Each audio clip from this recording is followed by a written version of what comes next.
guys, yung ating... Hi guys! Welcome to this YouTube channel kung saan lagi kayong ang kita!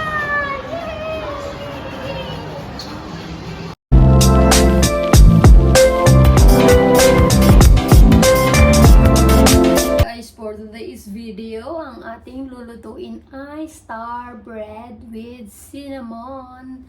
So, ayan, nakita ko lang to sa isang Pinay na ginawa niya. So, gagayahin ko siya. Hindi ko na uulitin yun, basta nakita ko lang sa Reels. So, napakabilis lang niya. So, since basta alam mo naman gumawa ng dough, so yung processing lang ng paggawa ng style. So, yun, gagayahin ko siya. So, let's do this! Guys, naglagay ako ng 2 cups of bread flour. So, ngayon, maglalagay tayo ng instant yeast. So, instant yeast. Instant yeast na 1 teaspoon. Lagay tayo ng sugar. Yung ginagamit namin ay brown sugar. Ay, ano ba to?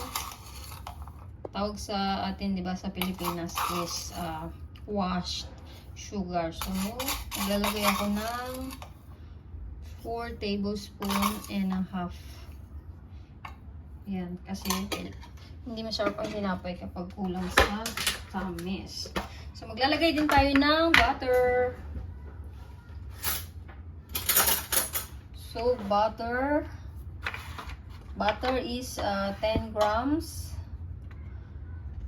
So, ito guys, meron akong sukatan ng para malaman mo kung ilang grams. Ayan, 10 grams yung ating butter. So, ito yung ating binili ni Amo na. Yan, ito siya guys. So, ang ganyan. So, I think dadagdagan ko. Dadagdag ako ng at least another 5 grams. O, diba? Magic. So, ayan na. Ang next natin ilalagay ay milk and water.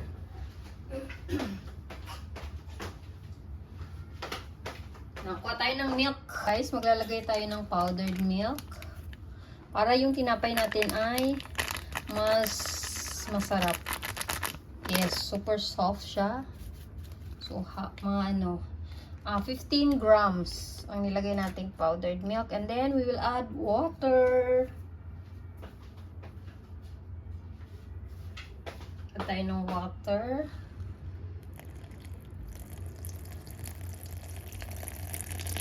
Ayan, at ilalagay na natin sa ating machine. Useful, guys.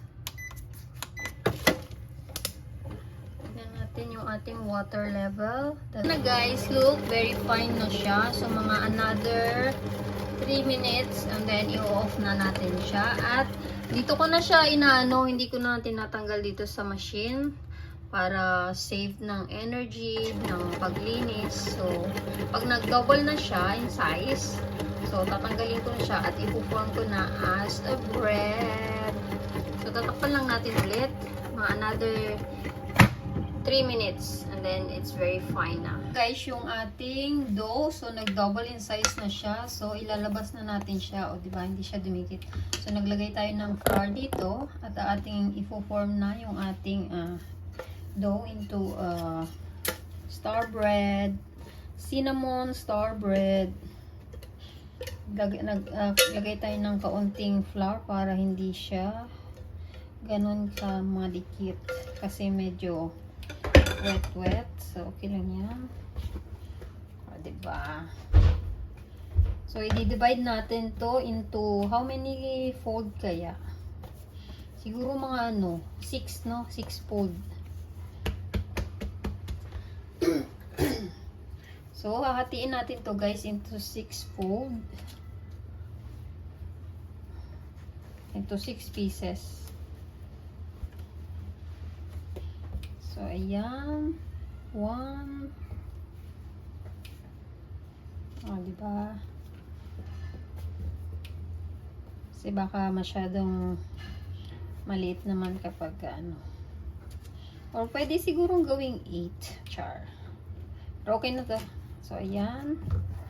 So, ayan guys, bibilogin lang natin.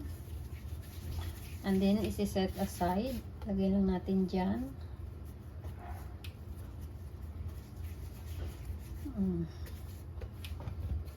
Tabi-tabi natin kasi nga, gagawin natin tong, i-flatten natin. So, niready ko na rin yung aking parchment paper. So, meron naman tayong, cinnamon dyan. Sayang naman yan. Matagal na yan.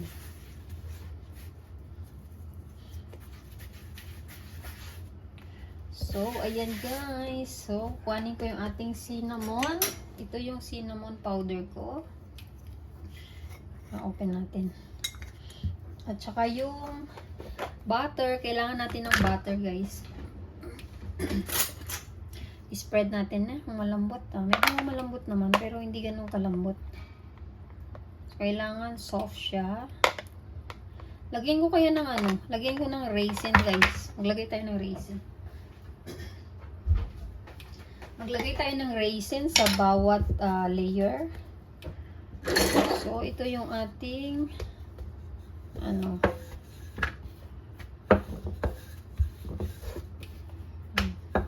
kailangan siya, magbilog-bilog. Ay, dapat pala may space ako na lagayan nito, oh. Diretso ko ba? Wait lang, kuha pa tayo ng flour. Na-flatten natin siya. Lagyan natin ng butter. Konting butter lang.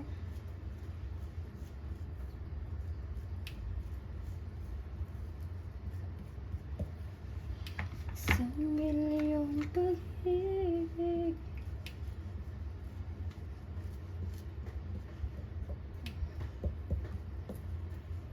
So, ayan. Maglalagay tayo ng cinnamon powder.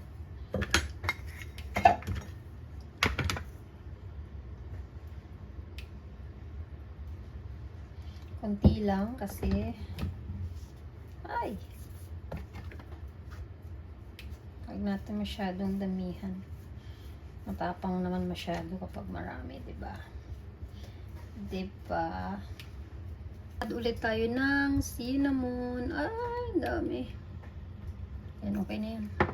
Tapos, magpa-flatten ulit tayo. Guys, third layer. Yan. Mamaya na natin lalaki pa naman to.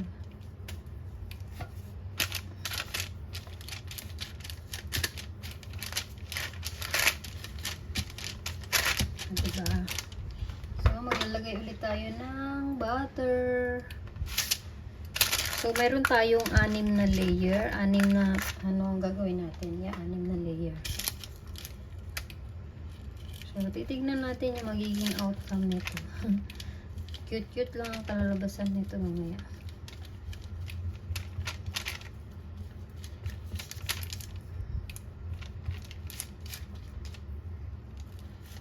So, ayan, another cinnamon. Kontian lang natin kasi ang dami pala. Healthy ang cinnamon. Diba? So, ayan guys. Ating dough guys. So, hiniwaan ko siya. Wala akong tawag dito, yung maliit na pang circle sana dito, oh. So, okay lang yun. So, i-equal ko na lang mamaya. Kuhan ko lang dito, oh. Tansya-tansya ko na lang to. Yan. Tapos, ganon din dito. Star nga eh. Star daw. Tignan natin kung paano gawin to. Yun na yun. Ang importante, diba, yung outcome. So, ilang piraso kaya itong tinapay? Dapat medyo, maliit lang naman tong ating, maliit lang din yung oven natin. So, let's see.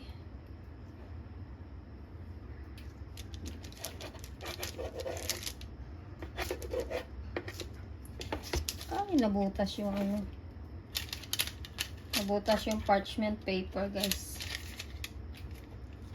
So, dahan-dahanin lang natin.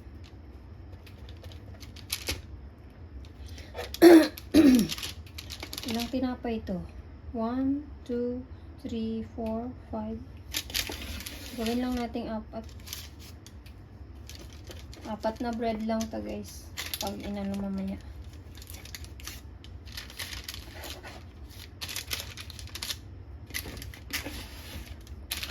Maliit lang eh. Maliit lang yung ano natin, no.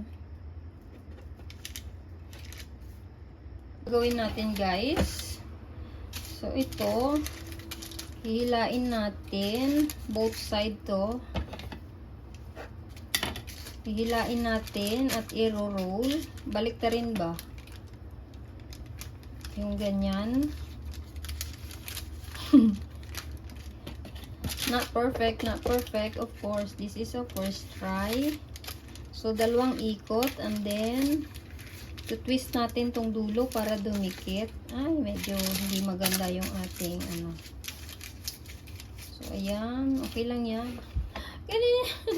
Yan yung labas niya. So, ito namang next. So, hihilain natin para medyo mahaba. Dapat medyo mahaba talaga. So, since ito may chance itong humaba kasi nga. So, ito, dalawang twist, tatlo. Oh, yung